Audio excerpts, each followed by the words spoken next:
Jadi pada video kali ini saya akan membahas database perpustakaan yang telah saya buat. Pertama-tama saya sudah membuat password untuk admin dan username-nya.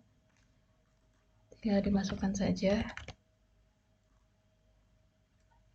Ini tampilan awal dari perpustakaan digital. Kemudian kita bisa lihat data mahasiswa siapa saja yang ada di perpustakaan digital kita. Di sini juga saya sudah tambahkan untuk tambah data, edit data, dan hapus data. Pertama-tama bisa misalkan kita coba tambahin data. Misalkan data mahasiswa terakhir itu di 52, saya tambahkan di 253.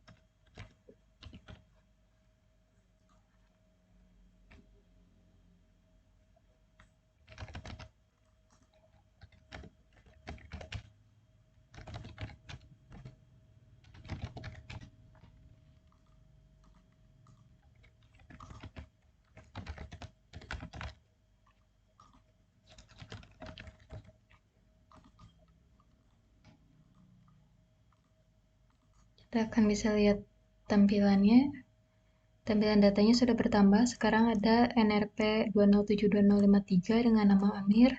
Dia tinggal di Jalan Muhammad Toha 21, email dan nomor teleponnya. Misalkan kita ingin mengedit data tersebut jika kita salah input. Misalkan dia seharusnya kedokteran, kita edit. Kemudian lihat lagi di tampilan data, sudah berubah ya menjadi kedokteran. Jika kita tidak menginginkan data ini, tinggal dihapus saja.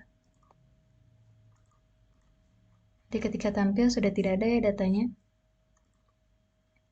Kemudian kita bisa cari data nama mahasiswa berdasarkan awalan. Misalkan saya ingin mencari yang awalannya A. Oh, ternyata mahasiswa yang dengan awalan A itu ada Ari Gunawan, Ananda Putri, dan seterusnya sampai Ahmad.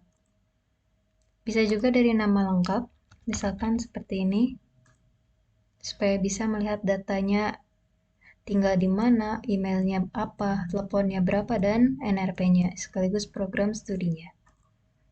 Kemudian bisa juga berdasarkan NRP mahasiswa atau NIM. Misalkan saya cari nama saya sendiri. Selanjutnya bisa dari program studinya, misalkan kita ingin mencari tahu mahasiswa mana saja yang masuk program studi teknik. Maka ada tampilannya dari nomor 1 sampai 13.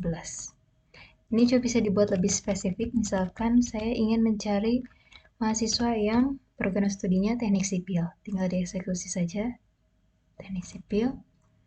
Kemudian misalkan kita ingin mencari data total buku yang pernah dipinjam berdasarkan NRP. Misalkan saya ingin tahu mahasiswa NRP tersebut sudah pinjam buku berapa kali.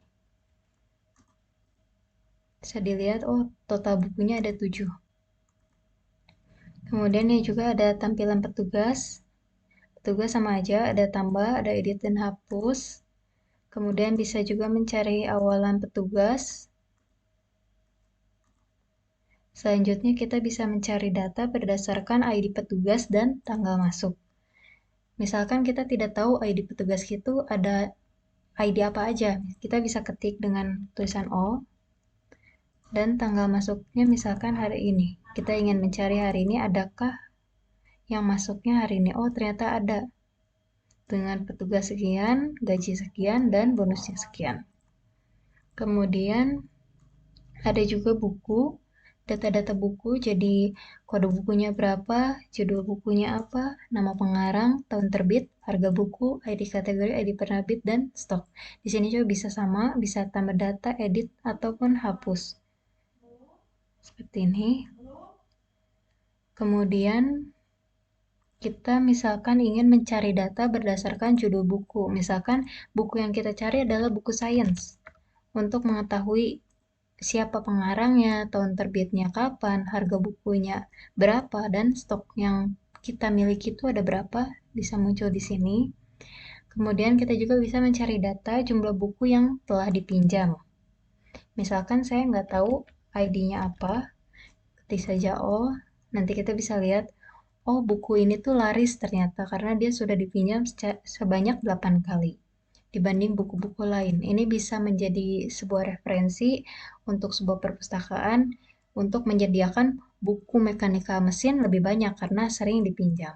Seperti itu ya. Kemudian kita bisa mencari juga data buku yang belum dikembalikan berdasarkan tanggal pinjam. Misalkan saya nggak tahu nih tanggal pinjam yang buku-buku belum dikembalikan itu mau tanggal berapa gitu. Misalkan saya ketik saja semua. Terus nanti bakal kelihatan, oh judul buku ini dari NRP segini, tanggal pinjamnya segini, kuantiti 1 ini belum dibalikin. Kok bisa tahu sih ini belum dibalikin? Dia tuh lihat dari data pinjam yang ada di data pinjam detail. Di sini tanggal pengembaliannya masih nol ya, alias tidak ada isinya, sehingga kita tahu bahwa pinjaman dengan nomor sekian, buku sekian, itu belum dikembalikan. Terus NRP-nya dari mana? NRP-nya itu bisa dilihat dari tampil data pinjam master. Nanti tampil data pinjam master kita bisa tahu, oh PJM 6 ini yang meminjamnya itu siapa? Mahasiswa dengan NRP sekian. Kenapa dibuat dua seperti ini? Karena jika dibuat jadi satu data pinjam saja, nantinya dia tidak bisa memiliki pinjaman lebih daripada satu. Jadi misalkan NRP segini dia mau minjem buku lebih dari satu itu tidak bisa. Sehingga harus dibuat data pinjam master dan data pinjam detail.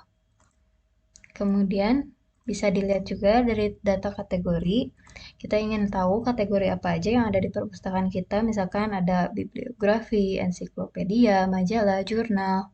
Ini bisa ditambah, bisa diedit dan dihapus sama seperti data mahasiswa yang sebelumnya. Kemudian, misalkan kita ingin cari data berdasarkan nama kategori. Misalkan kategori yang saya masukkan adalah Science.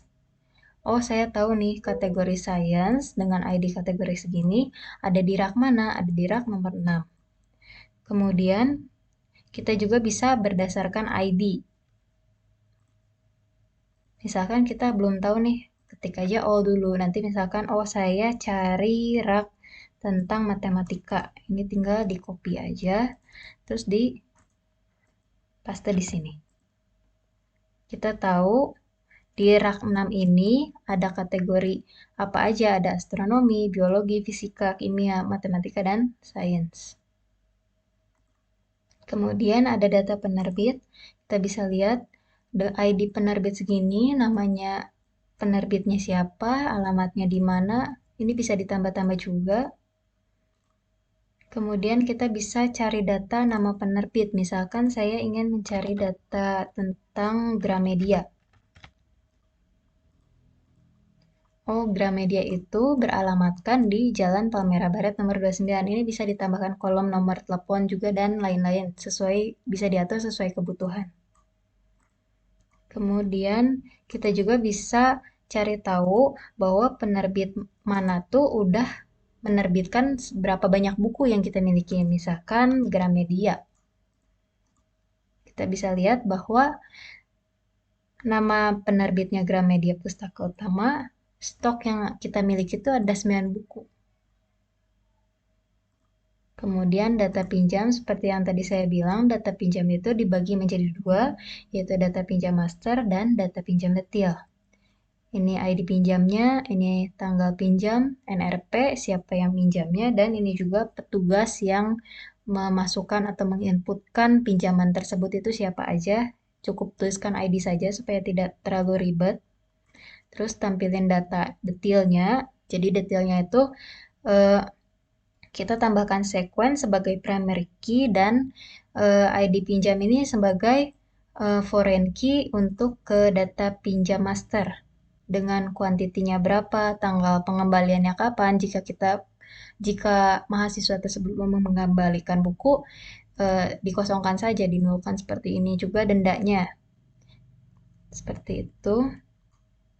Terus kita juga bisa mencari data berdasarkan tanggal peminjaman atau pengembalian. Misalkan kita ambil contoh 1.